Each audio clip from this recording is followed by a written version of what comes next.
Assalamualaikum warahmatullahi wabarakatuh.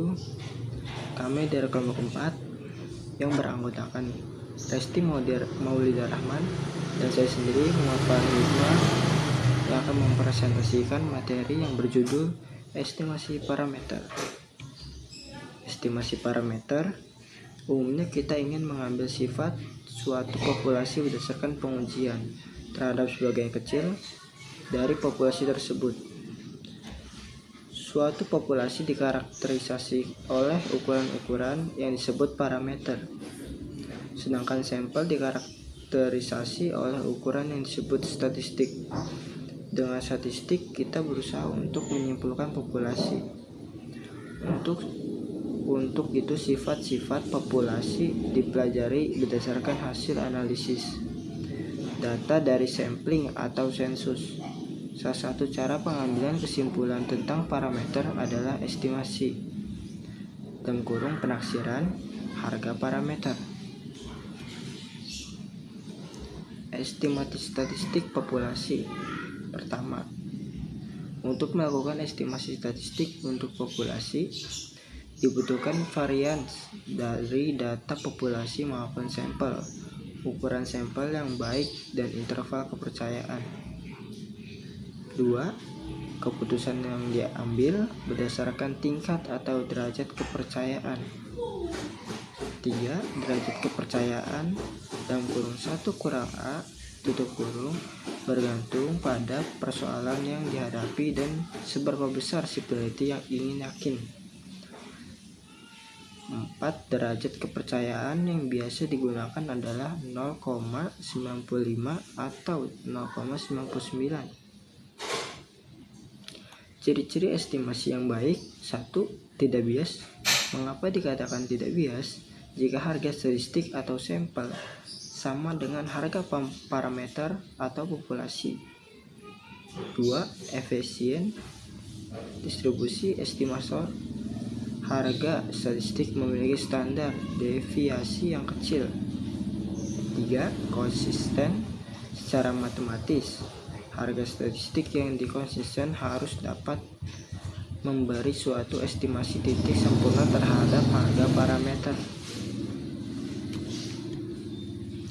Jenis-jenis estimasi. 1. Estimasi titik poin.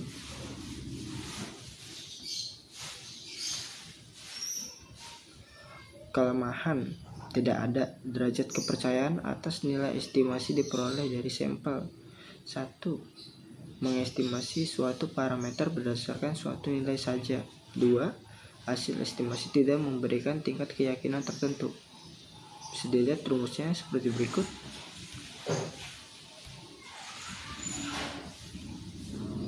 Sudah, geser ke slide selanjutnya. Jenis estimasi. 2. Estimasi interval atau interval estimation. Definisi: mengestimasi suatu parameter berdasarkan banyak nilai dalam suatu interval tertentu. 2.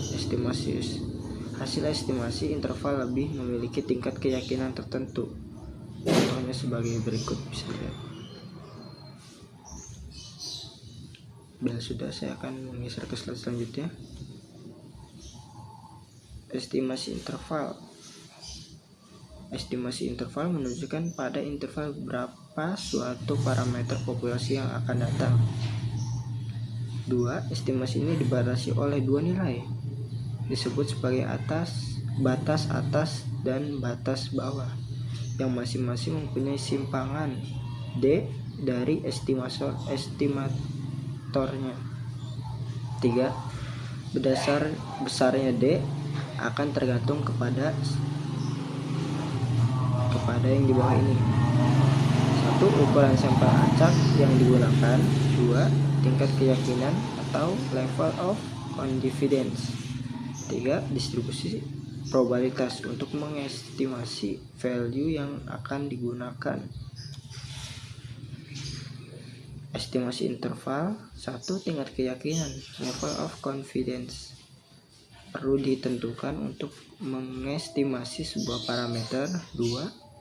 Tingkat keyakinan untuk estimasi parameter disimbolkan sebagai 1 dikurang X.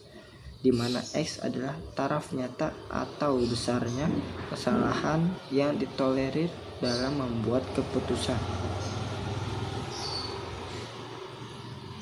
Estimasi interval yang ketiga, 1. Tingkat keyakinan dalam kurung 1 dikurang X tutup kurung adalah P. Pernyataan probabilitas nilainya adalah sebagai berikut: 0,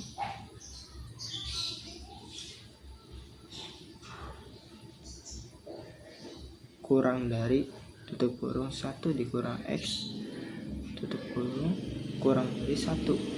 Hubungan nilai estimasi nilai sebenarnya adalah P dan tingkat keyakinan 1 dikurang X berikan dalam pernyataan.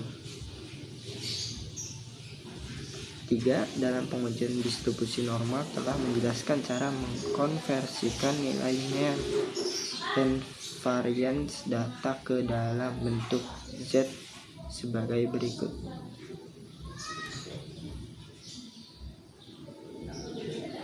Ini yang terakhir dari estimasi interval. Bisa dilihat sebagai berikut. Berikutnya adalah estimasi rata-rata. Jadi estimasi rata-rata ini dibagi menjadi dua studi kasus, yaitu sampel besar dan sampel kecil. Sampel besar biasanya berukuran lebih dari 30 dan X-barnya berdistribusi normal yang membutuhkan transformasi ke normal standar dengan rumus yang telah dicantumkan. Dan sampel besar ini membutuhkan Z-table untuk menyelesaikan estimasinya. Lalu berikutnya adalah sampel kecil, di mana X-bar berdistribusi test student dengan rumus yang telah dicantumkan, di mana dalam menyelesaikan estimasi sampel kecil ini membutuhkan tabel test student. Berikutnya adalah contoh soal dari estimasi rata-rata, yaitu dari populasi para pegawai perusahaan PT Sabar Selalu diambil sampel sebanyak 100 orang dan dicatat gaji bulanan masing-masing. Rata-rata dan timbangan baku gaji mereka adalah 3 juta dan 600. Buatlah interval kepercayaan 95% untuk menduga berapa sesungguhnya rata-rata gaji pegawai di perusahaan tersebut. Lalu kita akan menjawab jawaban contoh soal dari estimasi rata-rata yang tadi. Di sini diketahui ukuran sampelnya atau N-nya adalah 100 dan rata-rata atau X-barnya adalah 3 juta, lalu sigmanya 600. Karena interval kepercayaannya adalah 95%, berarti 1 min alfanya adalah 95%, lalu alfanya 5% atau sama dengan 0,05. Lalu kita cari alfa per 2-nya, yaitu 0,025. Karena di sini ukuran sampelnya lebih dari 30, berarti kita menggunakan rumus yang sampel besar tadi, yaitu X-bar plus min Z alfa per 2 dikali sigma per akar N sama dengan X bar plus min Z tadi alfa per 2 nya yaitu 0,025, berarti Z 0,025 dikali sigma per akar N sama dengan X bar nya yaitu 3 juta plus min 1,96, yang dimana 1,96 ini didapatkan dari Z tabel dikali sigmanya, yaitu sigmanya adalah 600 dibagi akar N, dimana akar N-nya yaitu adalah 100 sama dengan 3 juta plus min 117,600. Jadi kita mencari tepi bawah dan tepi atasnya dulu, yaitu 3 juta dikurang 117,600 kurang dari mu kurang dari 3 juta ditambah 117,600, yaitu hasilnya adalah 2,882,400 kurang dari mu kurang dari 117,600. Jadi bisa disimpulkan dengan kepercayaan 95% rata-rata gaji pegawai di perusahaan tersebut adalah sekitaran yang sudah kita cari tadi. Berikutnya adalah estimasi proporsi, yaitu proporsi merupakan perbandingan antara terjadinya suatu peristiwa dengan semua kemungkinan peristiwa yang bisa terjadi. Besaran proporsi dalam sampel banyak dipakai dalam penelitian untuk mengestimasi proporsi dalam populasi. Dengan rumus yang telah dicantumkan dengan notes, yaitu P, yaitu adalah nilai proporsi pada populasi yang ingin diduga nilai sesungguhnya. Lalu ada P bar, yaitu nilai proporsi pada sampel. Lalu ada Z, yaitu adalah tabel Z untuk menyelesaikan estimasi proporsi. Lalu ada Q bar, yaitu suatu ukuran di P bar. Dan N adalah ukuran sampel. Dan ada contoh soal dari estimasi proporsi, yaitu estimasi satu proporsi. Yaitu sebuah sampel dari 500 lamaran pada suatu perusahaan terdapat 340 diantaranya adalah laki-laki. Carilah taksiran interval kepercayaan 90% dari proporsi pria yang melamar. Lalu kita akan menjawab contoh soal dari estimasi satu proporsi, yaitu diketahui N-nya adalah 500, lalu P-bar-nya adalah 340 dibagi 500 sama dengan 0,68. Karena di sini P-bar-nya telah diketahui, jadi kita langsung bisa mencari Q-bar-nya, yaitu di 1 dikurang P-bar sama dengan 1 dikurang 0,68, yaitu 0,32. Lalu interval kepercayaannya adalah 90%, berarti bisa disimpulkan di sini 1 min alfanya sama dengan 90% dan alfanya sama dengan 10%. Lalu alfa bagi 2-nya sama dengan 5% sama dengan 0,05. Yang ditanya adalah taksiran proporsi dari pria yang melamar dengan kepercayaan 90%, yaitu dengan rumus yang telah tertera. Jawabannya berarti adalah P bar plus min Z alfa per 2 akar P bar dikali Q bar per N, berarti sama dengan, yaitu P bar-nya adalah 0,68 plus min Z alfa per 2 nya tadi telah kita cari, yaitu 0,05 akar 0,68 dikali 0,32 per 500, berarti sama dengan 0,68 plus min 1,65. 1,65 ini kita dapatkan dari Z tabel akar P bar, yaitu 0,68 dikali Q bar, yaitu 0,32 per N, yaitu 500, sama dengan 0,68 plus min 0,034. Lalu di sini kita bisa mencari tepi bawah dan tepi atasnya. Tepi bawah itu min dan tepi atasnya itu plus. Tepi bawahnya itu yaitu 0,68 dikurang 0,034 kurang dari Pi kurang dari 0,68 ini ditambah 0,034 dengan hasil yaitu tepi bawahnya 0,65 kurang dari Pi kurang dari tepi atasnya 0,71. Dari sini bisa kita simpulkan yaitu taksiran proporsi pria yang melamar dari interval kepercayaan 90% yaitu sekitar 65% sampai 71%. Berikutnya adalah contoh soal estimasi selisih dua proporsi, yaitu suatu penelitian untuk mengetahui perbedaan proporsi orang dewasa dan remaja dalam suatu acara kajian Islami. Jika sampel pertama adalah dewasa sebanyak 300 dari 600 orang dan sampel kedua adalah remaja sebanyak 100 dari 400 orang yang menyukai makanan yang dibagikan dalam acara tersebut. Carilah taksiran interval kepercayaan 95% dari selisih proporsi sesungguhnya jamaah dewasa dan remaja yang menyukai makanan yang dibagikan.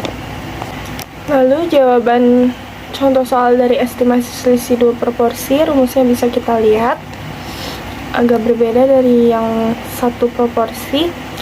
Di sini bisa kita jadiin dua kelompok, yaitu dewasa kelompok 1 dan remaja kelompok 2.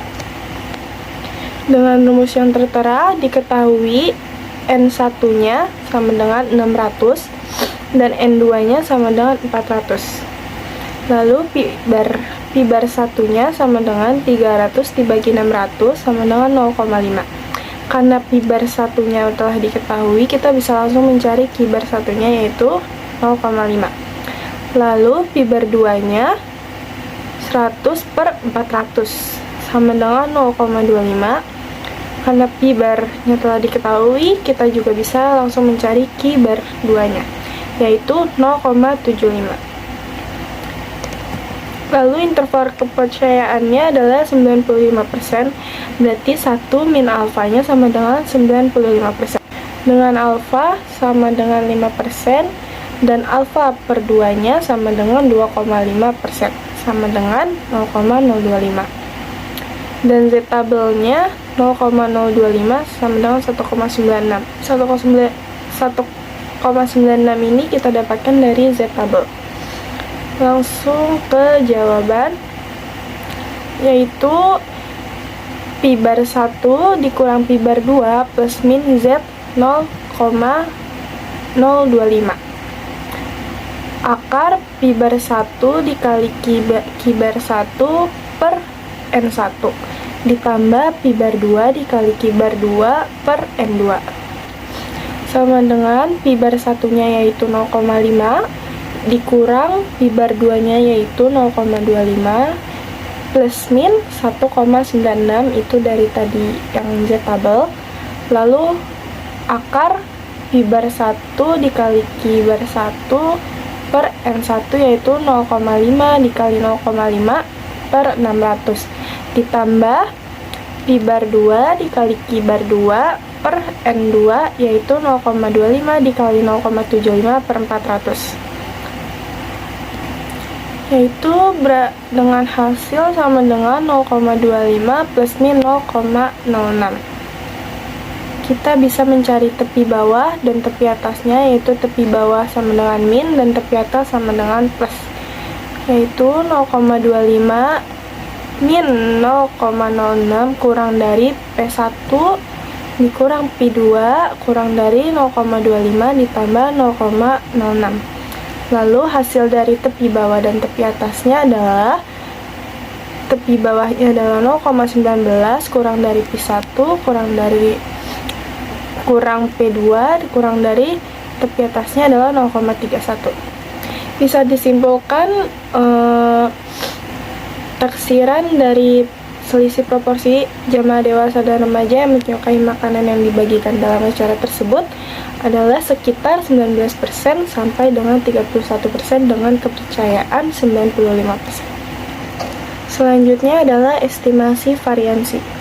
Estimasi variansi adalah besarnya perbedaan yang timbul antara rata-rata nilai yang sudah diketahui dari sampel-sampel yang diambil dari suatu populasi terhadap rata-rata nilai yang belum diketahui dari seluruh sampel di dalam populasi tersebut, di mana rata-rata nilai yang belum diketahui ini ditaksir berdasarkan rata-rata nilai yang sudah diketahui dari sampel-sampel tersebut dengan menggunakan variogram eksperimental dan varians dispersi dari rata-rata nilai yang sudah diketahui dari sampel-sampel tersebut.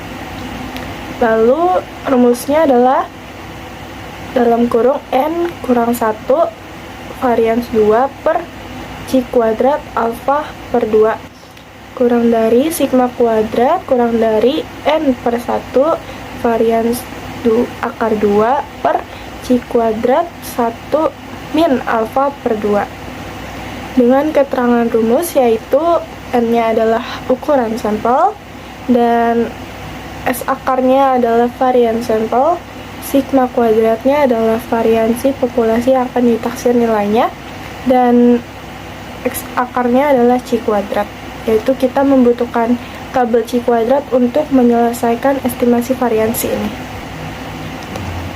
Soal pertama dari estimasi variansi ini adalah random sampling sebanyak 20 sak semen memiliki standar deviasi 0,3 kg berasal dari populasi berdistribusi normal.